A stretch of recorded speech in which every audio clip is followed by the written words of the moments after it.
Kailan mo sasabihin sa amin kapag nakasakay ka na ng eroplano?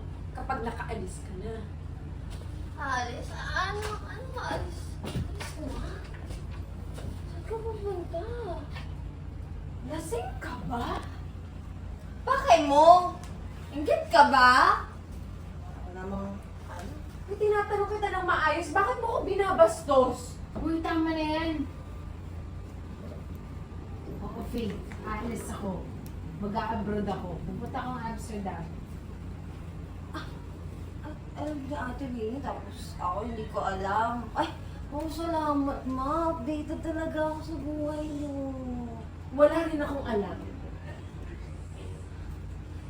So ano to ma? Parusa ba to? Dahil hindi ko tinuloy yung nursing.